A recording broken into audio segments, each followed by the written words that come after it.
W.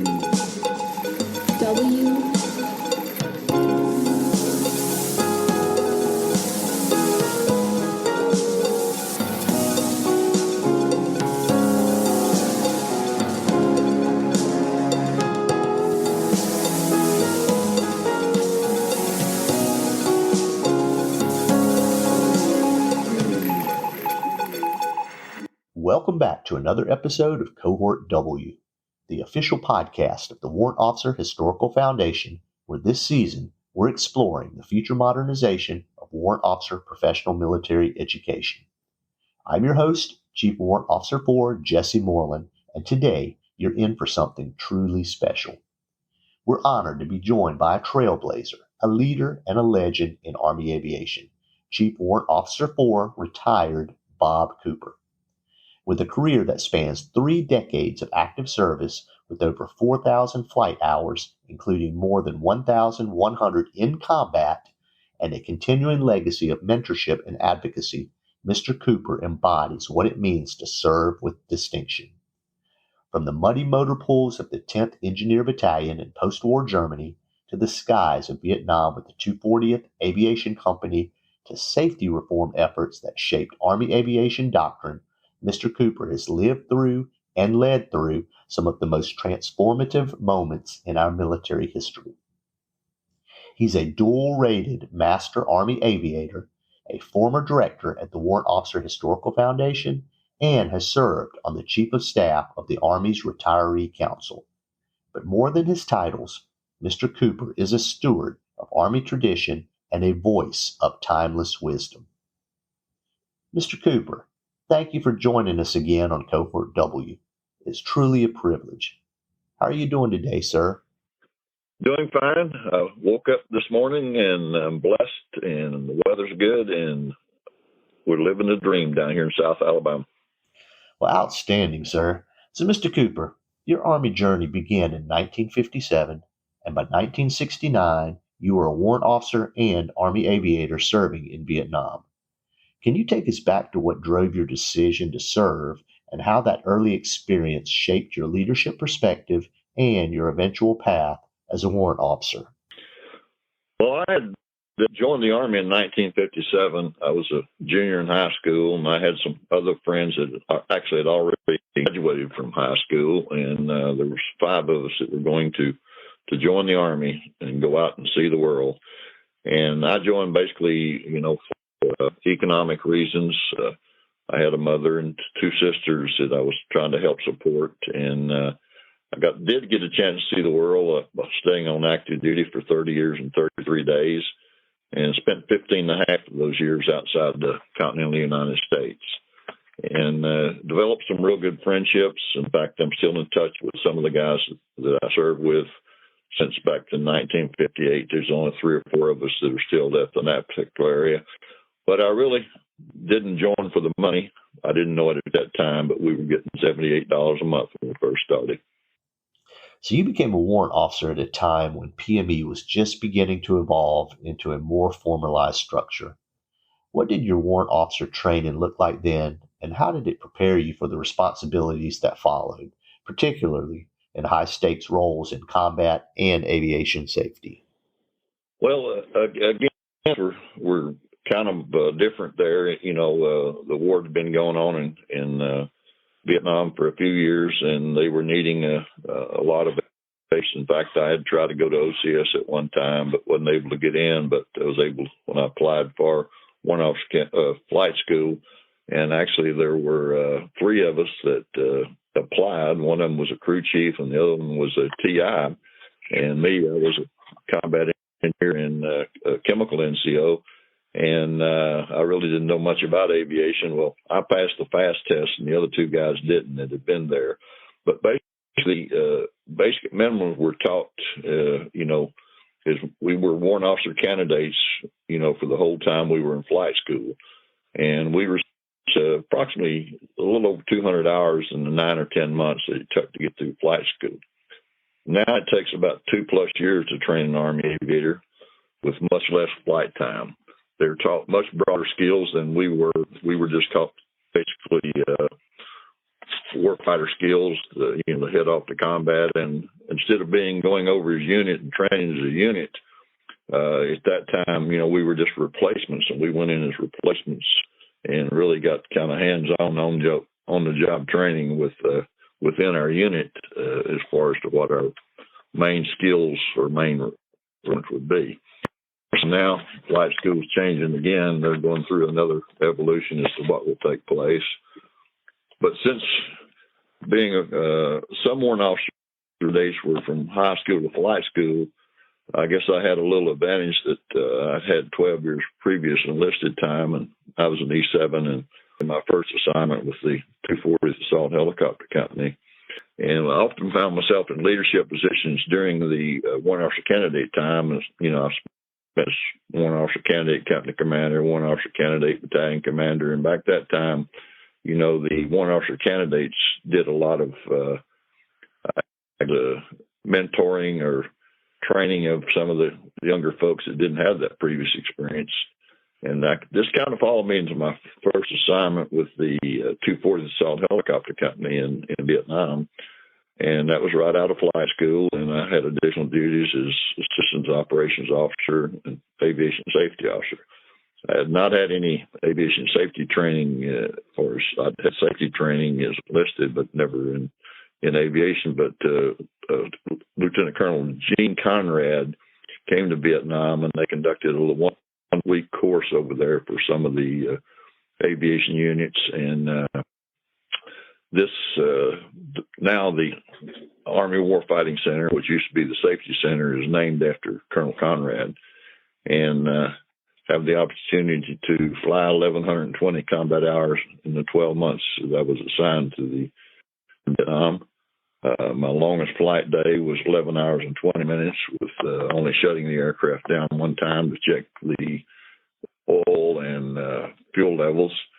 But we did hot refueling, and so it was a pretty long day. We had gotten a unit that we'd put in. The first couple of lifts that we put in, nothing happened. But after that, this infantry unit out of the 25th Division really had a bad day. They had quite a few casualties that day. But we had to fly 140 hours within a 30-day period back in those days. If you got to 120, you had to see a flight surgeon. He'd ask you if you're still alive or blink your eyes or something like that, and you can get the additional 20 hours to get up to the hours. So it was pretty different from what it is now. We were able to get probably all the time and experience that in a 30-day period that a lot of the folks don't get in a whole year these days. Looking back at your professional military education experiences, what aspects of the training, whether classroom instruction, mentorship, or experiential learning, stood out as particularly effective in your growth as a warrant officer? And what should we absolutely preserve in today's modernization of PME? The modernization and the training that we've got back then, one of the things that I always did is after I got out of the Army in 87, went to work with a flight contractor, I'd always recommend to the new students that were coming through the program that they try to seek any additional extra duties they could get, and also get any training classes that they'd be able to attend to. But to the original question there about what did I get, we had our basic course, which was our flight program, or if you were in a Warrant Officer Emblem in another place, you get whatever that was. And then that was normally for W1s after we got completed the basic course. And then the advanced course was for W2s, and then it was the senior course for the W3s and W4s. And I never did attend the advanced course. I'm assuming it was based on the previous experience and person that I'd had a OJT. To me, was always kind of better than classroom training anyway. And all that happened prior to the 2 study and prior to W5s coming on board, because W5s didn't come on board until after I'd already retired out of the Army in 87.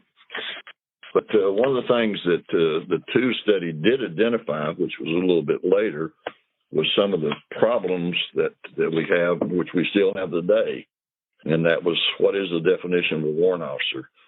And, we still have a lot of people in the Army that don't understand what the warrant officer role is. But one of the problems identified with the 2 study was the current definition of the warrant officers do not actually reflect the roles and utilizations they are inadequate for the future. And that's what the results of the 2 study did. They basically, the proposals was to change the definition to include the officer, the leadership, progressive development, expert for Army technical systems, and tactical knowledge. And again, experience is one of the things that we brought on board with having some of the senior NCOs and the other folks that are able to mentor and help develop the high school to flight school warrant officers, especially the aviation type. So your work at the Directorate of Evaluation and Standardization placed you at the center of efforts like the high-risk Army Aviator study and the Total Warrant Officer study. How did your PME background prepare you for this level of technical and institutional influence, and what recommendations did you help shape that still matter today? Well, I think that, probably the previous enlisted time in the combat engineers and chemical corps, I'd learned that, loyalty is kind of a two-way street. It goes up and down. If you're a squad leader, you got to look after the men that's in your squad, and the same way with, trying to advise your commanders on what your recommendations are. And then once you realize that you've made your recommendation, then it's the commander's program that you need to support from that particular area. But back then, with some of those changes, there was restrictions as to exactly what warrant officers could do. And these, by regulations or law, a commissioned officer, before they made the changes, some of the additional duties warrant officers were not able to do. And this goes on. I know when I was en route back to Vietnam in '73, I was assigned to Korea. The battalion safety officer, who was a captain, had been rifted, and there was a captain's slot there in 52nd Aviation Battalion, and I had to get branch approval to work in a commissioned officer slot. But once I got that branch approval in the commissioned officer slot, I was, able to fill that and then get commands.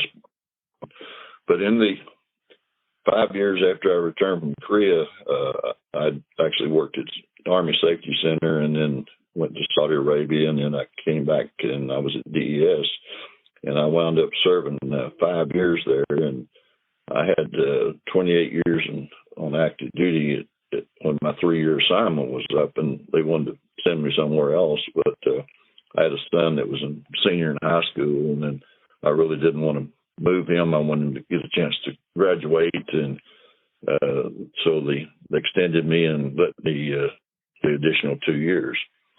And at that time, only people were able to serve beyond 30 years. And, since that time frame, we can get 30 years warrant service. But back in those days, the only people I think that were able to serve more than 30 years were warrant officers that were under managed tenure, which I was, and generals. But my primary aim at being there at DES and getting the chance to have the exposure was to advise and assist the commander. And I worked on the Aviation Digest Review Board. I had the opportunity to work on the enlisted aviator study, high-risk aviator study.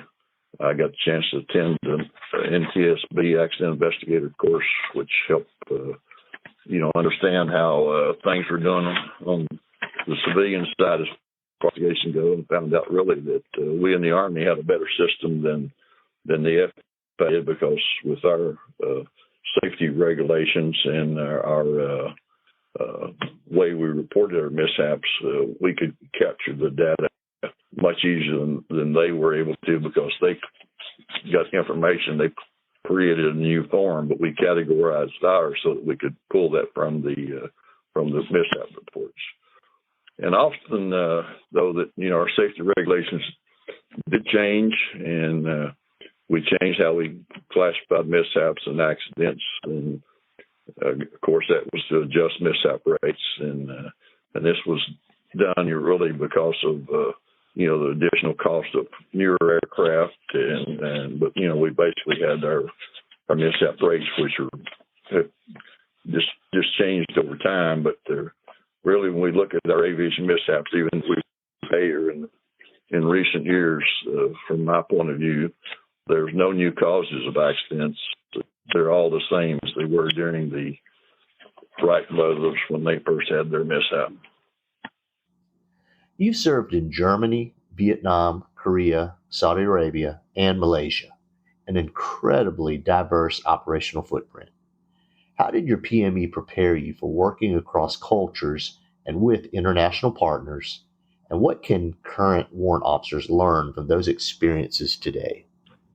Well, during that time frame, I served in Germany two different tours, and 3-year tours. And actually, I was TDY during the Berlin crisis in '62, and then I spent really 15 and a half years of my 30 years active duty outside the United States.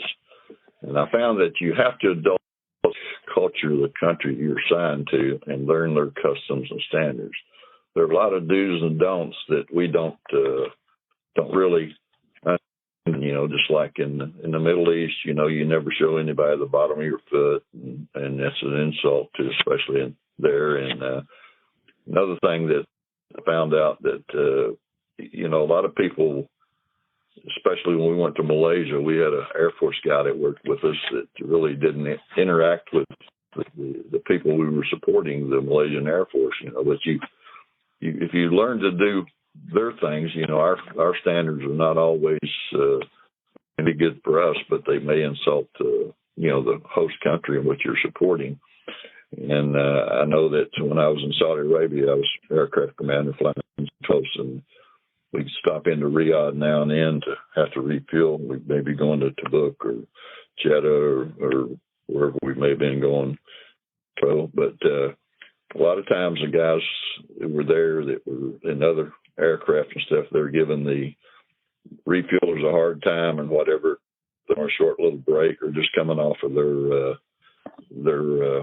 time to pray and stuff. But I'd always just go in there where they were, and I'd sit down with them, eat a little of their bean curd and talk to them and whatever. And they'd always get my aircraft refueled, and I'd be gone while the other guys were still pissing and moaning.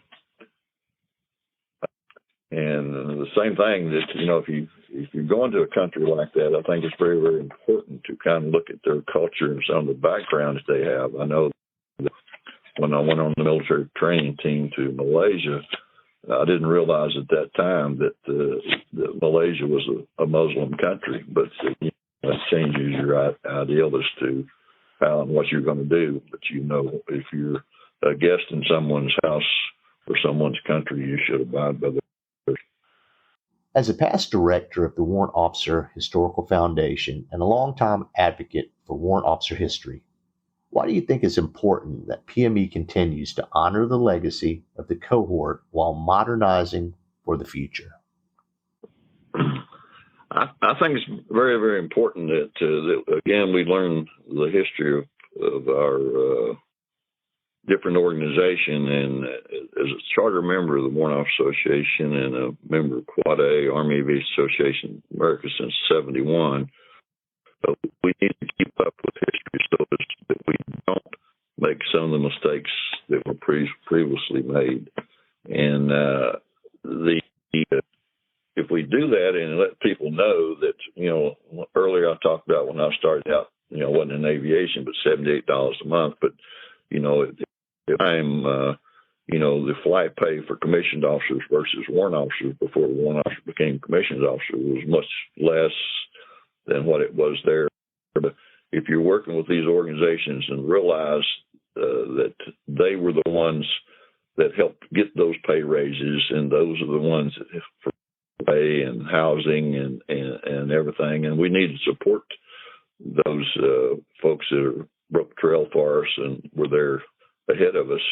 and realize that they've helped us to get to where we are. And again, by trying to mentor folks and get the exposures, with with the Military Officers Association. At one time I remember when they didn't really want warrants, but now they support, like the Eagle Rising Order of Eagle Rising Society for warrant officers, which Don Hess was one of the founders. As being a member of that, I think my experience of the time I spent on the Historical Foundation, that I can go back and some of the younger folks that came on me, I can provide them information that I had learned.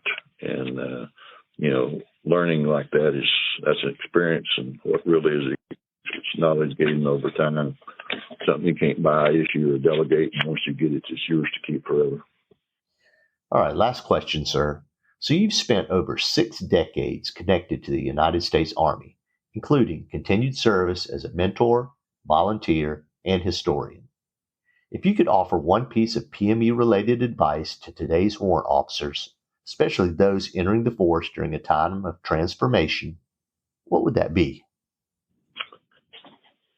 Well, I would have to think that, serving in the military is much different from serving in civilian life. You establish a true bond with the people you serve with.